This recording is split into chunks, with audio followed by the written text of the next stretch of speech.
Good evening and welcome back to our next installment of the Virtual Dominion Energy Jazz Café. I say every week how delighted and excited I am for tonight's program, and tonight is no different.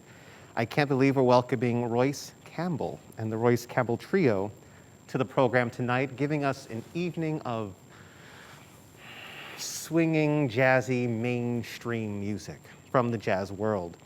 I know Royce has a ton of experience playing with a ton of different and exciting individuals. We'll get into that a little bit later.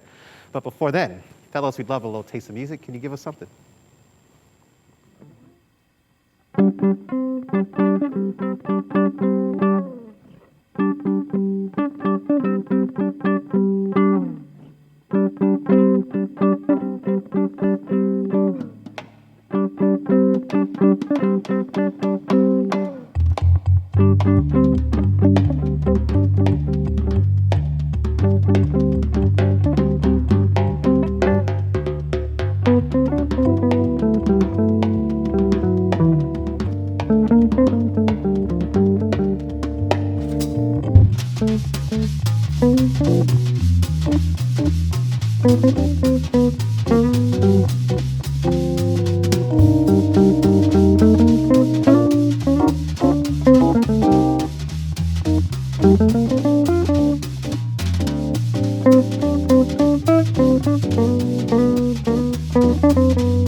Well, Royce Campbell Trio.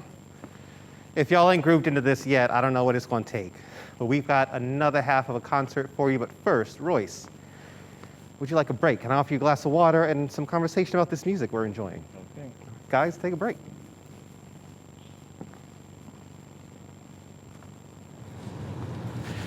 Royce Campbell, thank you so much for that first half of our concert this evening. I am excited for this conversation. Before I get into a line of questioning, would you tell my audience a little bit about yourself, as if they don't already know? Well, I've been a jazz guitarist for 50 years now, or right around 50 years. But I've also played other types of music too, but I prefer playing jazz when I can. So, I hate to jump in, but normally my next question feeds right into this. How do you start as a musician, and then why do you land at jazz? Well, personally, I didn't start out playing jazz. I was originally interested in rock and blues rock type guitar players like Jimi Hendrix and Eric Clapton and that type of music. Yes. And sort of evolved into jazz from that. And Wes Montgomery was the first jazz guitar player I really got interested in. My uncle actually played with Wes Montgomery, played piano with him. Did he? In Indianapolis, Indiana in the 50s. Wow. And I originally started playing guitar at 9 years old, actually, and just learned the basics of guitar. And then when I was 16 is when I really got interested in jazz. And I didn't understand it at first, but I was determined to figure it out because I loved it. It sounds like, Royce, like myself, music is a part of just your family experience. Your uncle plays. We've just witnessed you playing. We're going to witness some more. How strong throughout your family does music run? Well, my uncle's really the only person with exceptional music talent that I'm aware of in my family, but he was an exceptional musician. He arranged for Stan Kenton's big band also. He was known as an arranger more than anything. He had over 100 published arrangements and was an excellent musician. So he's got these publications. We've talked about some musicians, and I know that you have quite an extensive and storied list of tours you've been on and musicians who are great that you've played with, and I'd love to learn some more about them. I mean, I know you played with my aunt. We call in my family, she's Aunt Nancy, Nancy Wilson to me. But for you, in your experience, what were some of the great highlights, some of the great musicians you got to work with? Well, it was a real thrill to get to play with Nancy Wilson for me because my mother really liked Nancy Wilson, and I grew up listening to LPs of Nancy.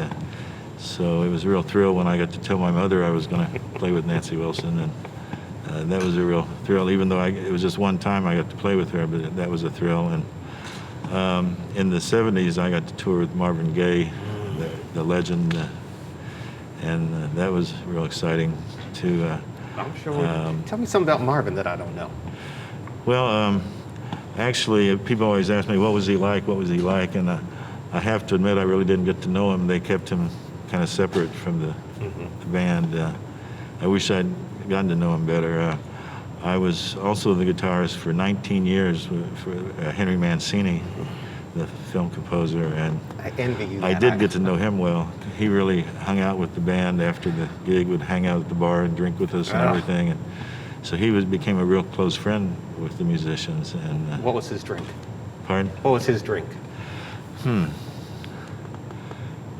I don't remember now. It's been so long. He had a lot of those drinks. Yeah. Well, tell me something about. We were talking a little bit ago about the last great tour of your memory. I'd love to learn a little bit more about that.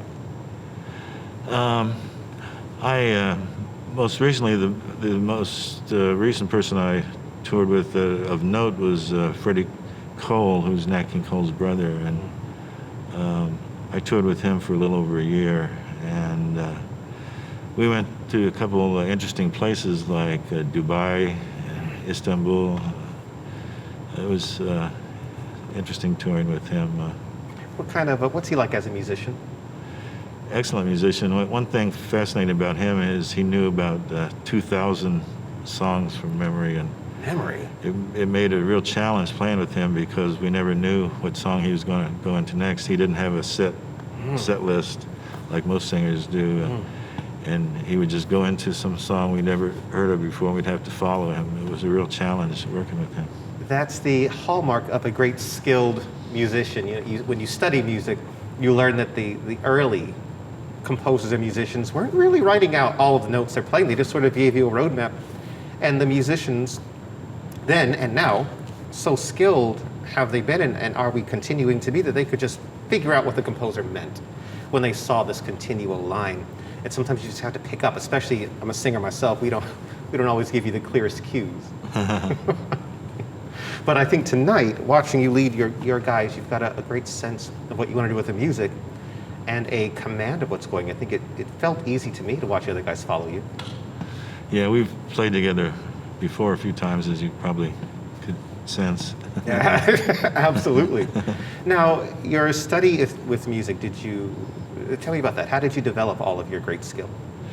Well, I'm kind of primarily self-taught. However, I can't say that totally because after high school, I moved in with my uncle for about 5 years. I lived with him, and I didn't formally study with him, but I had him around to answer questions I had about music, and he showed me little things now and then, and I kind of watched him as he arranged music, and still learned a lot from him, but I didn't really go to music school per se.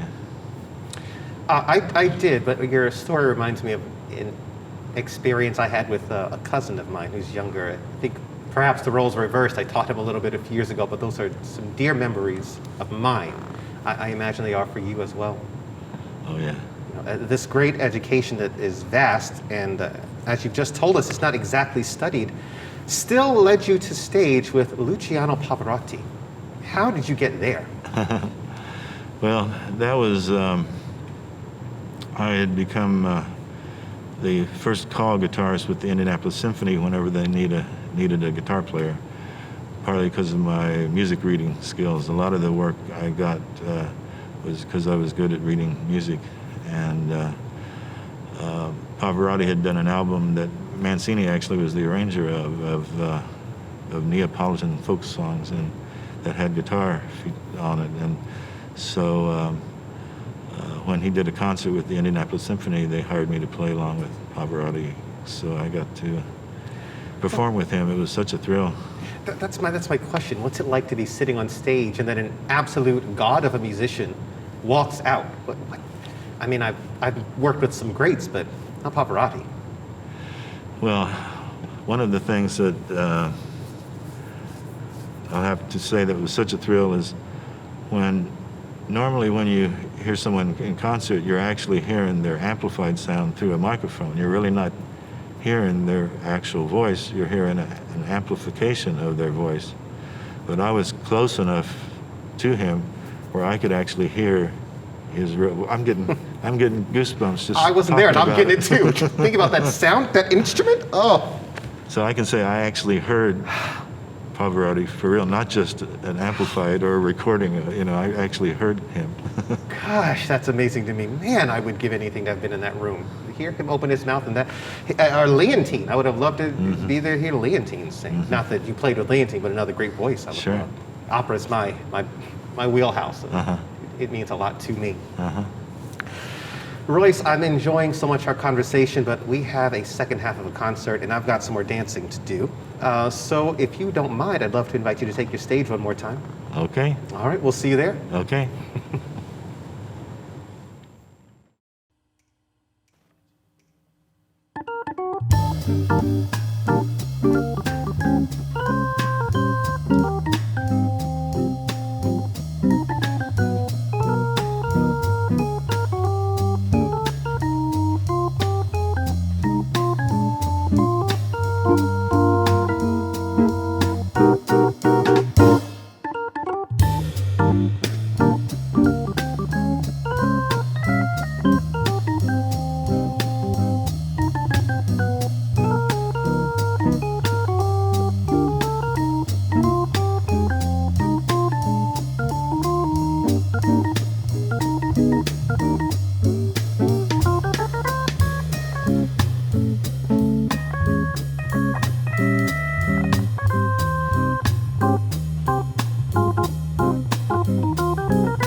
Royce Campbell Trio, thank you so much, gentlemen, for tonight.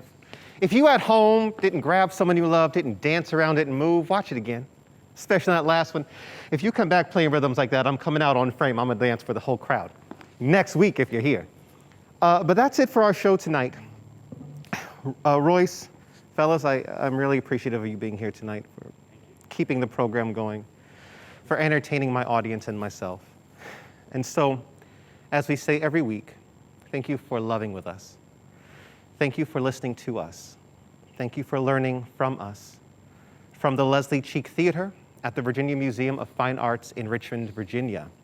With help from the Richmond Jazz Society, this has been the Dominion Energy Virtual Jazz Café. I'm Robert Fennard.